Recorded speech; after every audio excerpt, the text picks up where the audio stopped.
Hello friends, तुम्हाला सगळ्यांना मकर संक्रांतीच्या हार्दिक शुभेच्छा। संक्रांती स्पेशल तिळगुळाची पोळी खूप टेस्टी आणि हेल्दी असते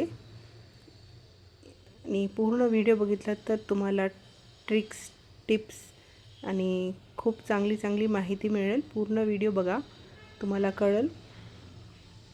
आणि तिळगुळाची पोळ्या एकदम या प्रमाणात केलं तर तुम्हाला जास्त गोडही नाही आणि सप्पकही नाही, मीडियम टेस्ट राहणार।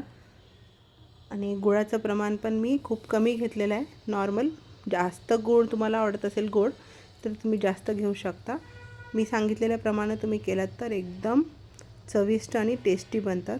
गोड पण पुरेसा होतोय। आणि मी तर दाखवले तुम्हाला ते गरम गरम पोळी कट करून, खूप गरम होती त्यासाठी मी चाकूने इथं कट केले।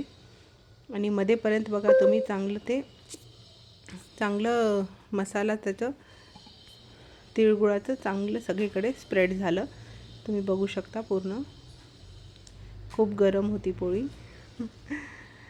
गूळ घातल्यानंतर ना ते हाताला खूप चटके बसतात तिळगुळाच्या पोळ्यांना ना। हे असं एकदम छान एकदम। आणि याला कसं करायचं ते दाखवते। हे चांगलं तिळगुळाचं पावडर एक दिवस आधी चांगलं तयार करून एका डब्यात भरून ठेवायचं। ते सगळं तुम्हाला मी त्याच्यामध्ये काय काय घातले ते सगळं तुम्ही पूर्ण व्हिडिओ बघितला तर तुम्हाला कळेल। असं सारण जसं आलू पराठा वगैरे आपण भरतो, पुरणाची पोळी कसं करतो तसं, पण पुरणाच्या पोळीला आपण पीठ एकदम मऊसर भिजवतात ना, याला काही गरज नाही। नॉर्मल आपण चपातीचं पीठ कसं भिजवतो तसं भिजवलं तरी चालते, जास्त असं मऊ पाहिजे असं काहीच नाही आहे। नॉर्मल चपातीचं पिठासारखं पीठ भिजवायचं, त्याच्यामध्ये सारण पूर्ण भरून घ्यायचं मग, आणि ह्याला चांगलं लाटून काढायचं। आपण किती बारीक करतो ते आपल्यावरती डिपेंड आहे, आता कसं लाटतात तुम्ही। कोणाकोणाला जाड आवडतात, कोणाला बारीक आवडतात। मी मीडियम साईजमध्ये पूर्ण असं लाटले, छान लाटून मग तूप लावून भाजून घेतले। भाजायलाही खूप सोपं, तुम्हाला होत नसेल तर उलताना घेऊ शकता। बघा अलीकडून म्हणजे वरून खालून सगळीकडून एकदम फुटली नाही चपाती, काही चिरा पडले नाही आहेत। नॉर्मल पीठ भिजवले होते त्याच्यामध्येच मी सारण भरून पोळी केले। असं तुम्ही करू शकता, पूर्ण व्हिडिओ बघा तुम्ही, तुम्हाला कळते।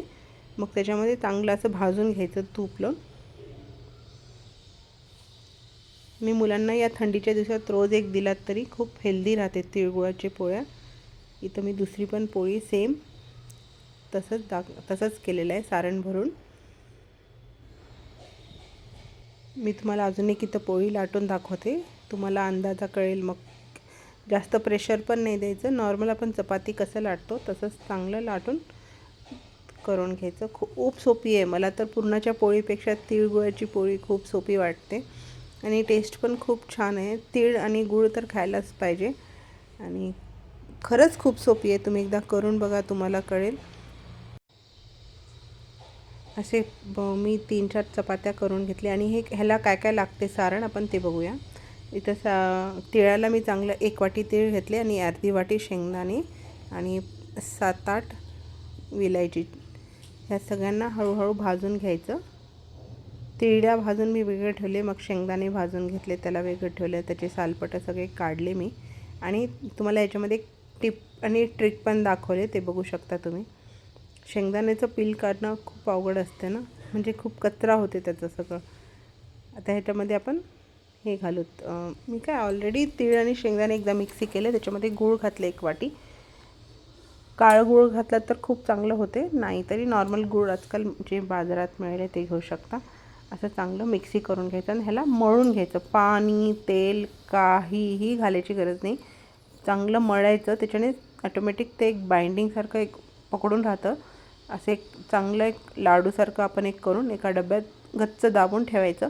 मग दुसऱ्या दिवशी या तिसऱ्या दिवशी तुम्ही करून बघा, इतक्या टेस्टी पोळ्या होतात। रेडी आहे आपलं सारण, बघा। या इथं प्रमाण दाखवते, 1 वाटी मी तीळ घेतले, याला भाजले चांगलं, 7-8 मिनटं लागतात चांगलं बारीक आचेत, चांगलं खरपूस भाजून घ्यायचं। त्याच्यानंतर शेंगदाणे सेम प्रोसेस, सिमवरतीच भाजायचं, जास्त मोठं केलं का जळते। त्याच्यानंतर मी इथं सालपट काढण्यासाठी कपड्यामध्ये घातले आणि चांगलं वाटीने वरून असं म्हणजे दाबले त्याला चांगलं, ते 30-30 अर्धे अर्धे होतात।